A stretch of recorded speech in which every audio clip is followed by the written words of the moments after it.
Tiba-tiba saya lihat ada perempuan yang mulia. Saya tidak kenal yang mulia. Nangis dia yang mulia. Perempuan itu nangis. Baru saya, ini siapa kan? Karena saya memang tidak ada waktu dia datang. Baru saya lihat ke arah dalam ada Ko Elben juga duduk di depan rumah. Baru habis itu perempuan itu bilang mau cari ini drivernya dia kan, cari mobil di mana. Ciri-ciri wanita menangis di rumah Ferdy Sambo. Martin Simanjuntak sebut, si cantik sering dibahas rekan saya. Kesaksian Barada Richard Eliezer alias Baradae mengenai adanya sosok wanita misterius yang menangis keluar dari rumah Ferdy Sambo menarik perhatian publik. Kesaksian tentang wanita cantik itu pun patut untuk dikuliti oleh majelis hakim dalam rangka mengkonfirmasi kasus pelecehan seksual yang sampai saat ini masih tetap didengungkan kubu Ferdy Sambo.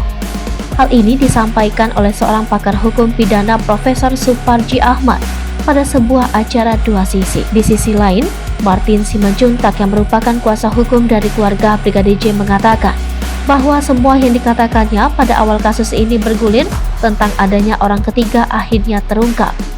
Martin meyakinkan bahwa merujuk pada konstruksi kasus ini, ada seorang wanita yang keluar dari rumah seseorang yang bukan suaminya, kemudian diikuti dengan istri dari pemilik rumah yang datang dalam keadaan marah dengan membawa ajudan bersenjata.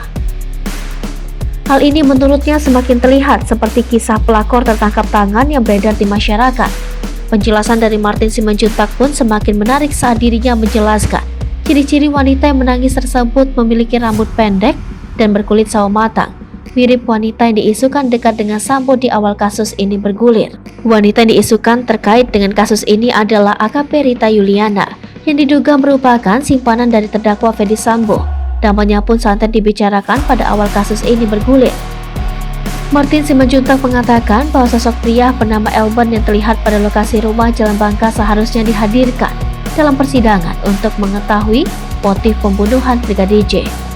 Hal itu patut dilakukan untuk dapat membuktikan adanya permasalahan yang terjadi pada rumah tangga mereka, karena saat persidangan berlangsung keduanya sering menunjukkan kemesraan dan keharmonisan. Padahal Putri Chandrawati terpisah rumah dengan Ferdy Sambo, sering di rumah Bangka sementara Putri Chandrawati di rumah Jalan Saguling. Sejalan dengan Martin Simanjuntak, pengacara Baradae, Roni Talapesi pun berpendapat sama bahwa ada isu orang ketiga ini memang benar adanya. Hal ini dikaitkan dengan keterangan Baradae mengenai keberangkatan Putri Chandrawati beserta ajudan dari rumah Saguling dengan membawa senjata dan dalam suasana yang tegang.